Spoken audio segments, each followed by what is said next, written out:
Good bad ugly GBU. പക്ഷേ God bless you എന്നാണ് സിനിമയിൽ AK പറയുന്നത്. തല എന്നുള്ള വിളിക്ക് പകരം നമ്മൾ എന്ത് വിളിക്കും എന്നുള്ള ആ ഒരു ചോദ്യത്തിനുള്ള ഒരു ഗംഭീര മറുപടിയായിട്ട് ഒരുപാട് ആളുകൾ ഓൾറെഡി വിളിക്കുന്നത് തന്നെയാണ്. എങ്കിലും AK എന്ന ആ സിനിമയിൽ ഇങ്ങനെ കേട്ട് ആ ഒരു രീതിയിൽ പുള്ളിയെ ഇനി അങ്ങോട്ട് അഭിസംബോധന ചെയ്യാനുള്ളൊരു തോന്നലുണ്ടാവുകയാണ്. അപ്പോൾ സിനിമയിൽ ഗോഡ് ബ്ലസ് യു എന്നാണ് സിനിമ തുടങ്ങുമ്പോൾ AK പറയുന്നത്. AK ഒരു വൻ സംഭവമായിരുന്നു, പക്ഷേ ഇപ്പോൾ എല്ലാം ഒതുക്കി വെച്ചിരിക്കുകയാണ് സ്വന്തം മകന് വേണ്ടി. അങ്ങനെ അദ്ദേഹത്തിൻ്റെ ഒരു ഗുഡ് ഫേസ് ആണ് നമ്മൾ കാണുന്നത്. അത് തന്നെ മാസാണ്.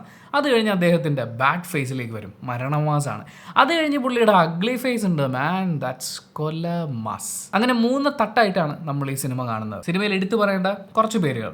ഫസ്റ്റ് പേര് AK ആണ്, അജിത് കുമാർ. AKയുടെ വിളയാട്ടമാണ്. വിളയാട്ടം എന്ന് പറഞ്ഞാൽ അങ്ങേര് ഇതുവരെ ചെയ്തു വെച്ചിരിക്കുന്ന സിനിമകൾ, കഥാപാത്രങ്ങൾ, അതിലെ പഞ്ചായിട്ടുള്ള ഡയലോഗുകൾ, ഇന്നും ഫ്രഷായിരിക്കുന്ന ഡയലോഗുകൾ, അദ്ദേഹത്തിൻ്റെ നായകന്മാർ, അവരുമായിട്ടുള്ള കോൺവെർസേഷൻസ്, അങ്ങനെ ഒരുപാട് റെഫറൻസുകൾ വെച്ചുകൊണ്ട് ഇങ്ങനെ അണിയിച്ചൊരുക്കി വെച്ചിരിക്കുകയാണ്. അതായത് അജിത്തിന് അണിയാൻ വേണ്ടിയിട്ട് ഒരു ഗംഭീര കിരീടം നമ്മുടെ സംവിധായകൻ ഉണ്ടാക്കി വെച്ചിരിക്കുകയാണ്. പുള്ളി മാസ്സായിട്ട് എന്ന് ആ കിരീടത്തിൽ തല അങ്ങോട്ട് വെച്ചു.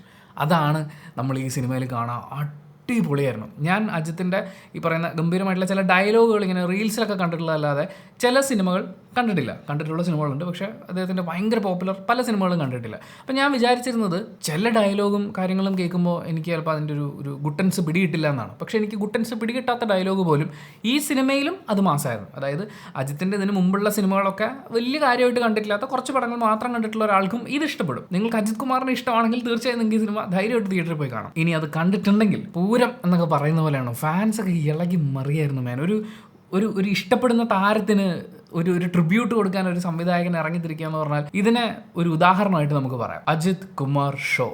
അത് പറയുമ്പോൾ രണ്ടാമത്തെ ആളുടെ പേര് പറയണം, AR ആദിക് രവിചന്ദ്രൻ. അജിത് കുമാറിനെ വിളയാടാൻ വേണ്ടിയിട്ടുള്ള ഈ സാധനം സെറ്റ് ചെയ്തിരിക്കുന്ന ആ സംവിധായകനുണ്ടല്ലോ, അയാളൊരു വലിയ കൈയ്യടി അർഹിക്കുന്നുണ്ട്. എന്ന് വെച്ചാൽ എത്ര കാര്യങ്ങളാണ്. 18ാമത്തെ വയസ്സിൽ മുംബൈയിൽ ചെന്ന് ഇറങ്ങി അവിടുത്തെ ഒരു ഗുണ്ട എന്നുള്ള ലെവലിൽ തുടങ്ങിയ ഒരാൾ അങ്ങ് ചെന്ന് എത്തി നിൽക്കുന്നത് അബ്രാം ഖുറേഷി ലെവലിലാണ്. നമുക്കിവിടെ KA എന്ന് ലോഗമൊക്കെ അടിച്ച് അബ്രാം ഖുറേഷി ഉണ്ടല്ലോ. അബ്രാം ഖുറേഷിയുടെ കഥയിൽ ഈ 18ാമത്തെ വയസ്സിൽ ബോംബെ ചെന്നിട്ട് എന്താ സംഭവിച്ചതെന്നുള്ളത് നമ്മൾ കാണാൻ പോവാം. പക്ഷേ ഇവിടെ ഈ സിനിമയ്ക്കകത്ത് തന്നെ അവിടെ മുതൽ അങ്ങോട്ടേക്ക് അബ്രാം ഖുറേഷിയുടെ ഭാര്യ മക്കളും കാണുന്നു എന്ന് പറയുന്ന അത്രയും ലെവലിലേക്കുള്ള അത്രയും സ്റ്റോറി ഒരു സിനിമയിൽ പറയുന്നുണ്ട്. ഭയങ്കര ഫാസ്റ്റാണ്. നമ്മൾ സമയം പോകുന്നത് അറിയില്ല. ഞാൻ ഈ സിനിമയുടെ ഇൻ്റർവെൽ ആയപ്പോഴാണ് 1 മണിക്കൂർ കഴിഞ്ഞോ എന്ന് ആലോചിച്ചു പോയത്. അത്രയും ഇൻവോൾവ് ആയിട്ടിരുന്ന് കാണുമായിരുന്നു. അതിൻ്റെ ഓഡിയോ വിഷ്വൽ ട്രീറ്റ്മെൻറ്റ് ഒരു രക്ഷയില്ല.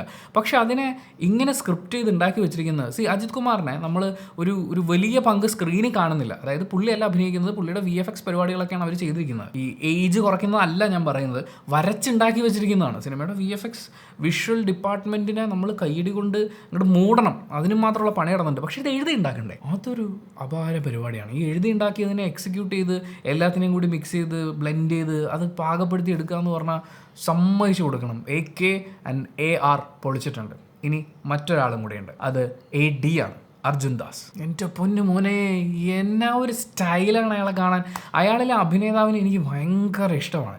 അയാളുടെ ശബ്ദം എന്താ പറയുക, നമ്മൾ റേഡിയോയിലൊക്കെ ഞാൻ ആദ്യമായിട്ട് ജോലി തുടങ്ങുന്ന സമയത്ത് RJ ആയിട്ട് തുടങ്ങുന്ന സമയത്ത് നമുക്ക് ഇങ്ങനത്തെ ബേസുള്ളൊരു സൗണ്ട് വേണം, ആണുങ്ങളായാലും ഇങ്ങനെ വേണം എന്നൊക്കെ പറയുന്ന പോലത്തെ ഒരു ഫീൽ ഉണ്ടായിരുന്നു. അതിനുശേഷം മനുഷ്യനുമായിട്ട് കണക്ട് ചെയ്യാൻ നമ്മുടെ ശബ്ദത്തിന് പറ്റുമെങ്കിൽ അത് ഏത് ലെവലിലായാലും കുഴപ്പമില്ല എന്ന് പറയുന്ന ഒരു ധാരണയിലേക്കൊക്കെ എത്തി. പക്ഷേ പുള്ളിയുടെ സൗണ്ട് ഒരു രക്ഷയില്ലാന്ന്, മാരക സൗണ്ടാണ്. അതിൻ്റെ ഒരു കടുത്ത ആരാധകനാണ്. ഇപ്പോൾ ഞാൻ അങ്ങേരുടെ ലുക്കിൻ്റെയും കൂടി ആരാധകനായിരിക്കുകയാണ്.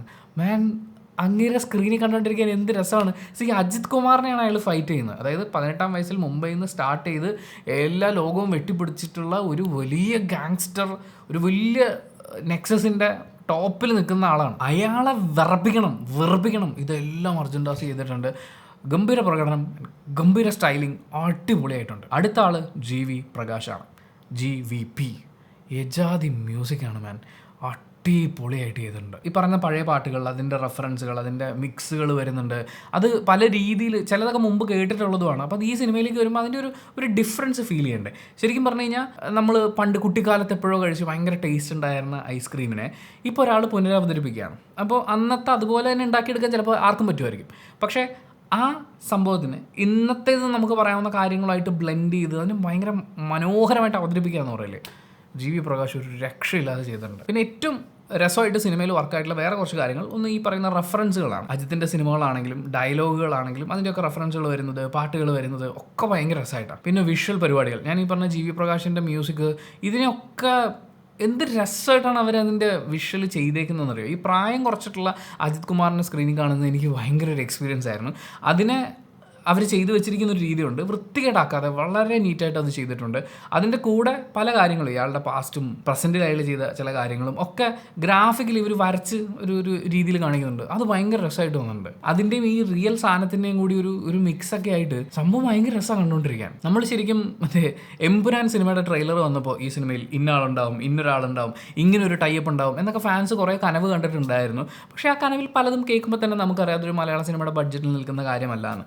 പക്ഷേ ഈ സിനിമയിൽ നമ്മൾ കാണുന്ന ആ കഥാപാത്രം ഉണ്ടല്ലോ, AK, പുള്ളി പോയിട്ടില്ലാത്ത സ്ഥലമില്ല, കൊളാബ് ചെയ്തിട്ടില്ലാത്ത വേറെ ഗാങ്സ്റ്റേഴ്സ് ഇല്ല എന്ന് പറയുന്ന പോലെയാണ്. നമ്മളെ ഞെട്ടിക്കുന്ന കുറച്ച് കണക്ഷൻസ് ഈ സിനിമയിലുണ്ട്.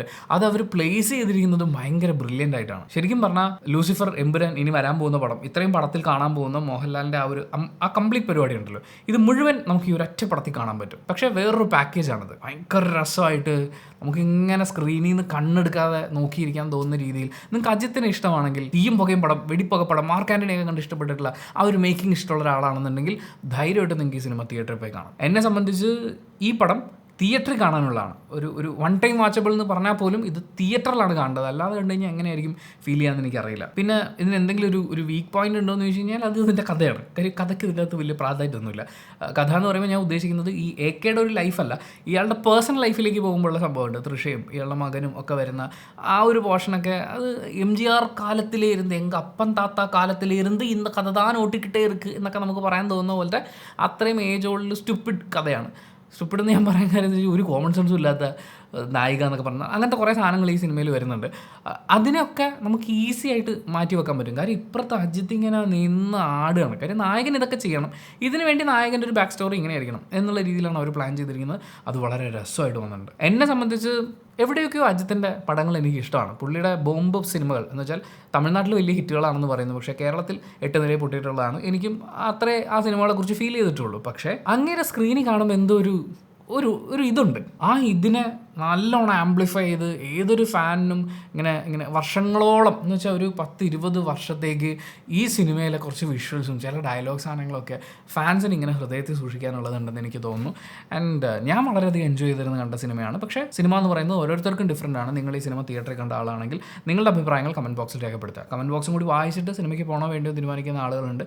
അവർക്കിതൊരു വലിയ സഹായമായിരിക്കും. അപ്പോൾ thank you so much for watching this video. Video ഇഷ്ടപ്പെട്ടാൽ ലൈക്ക് ചെയ്യുക, കമൻറ്റ് ചെയ്യുക, ഷെയർ ചെയ്യുക, സബ്സ്ക്രൈബ് ചെയ്യുന്ന കാര്യം പരിഗണിക്കുക.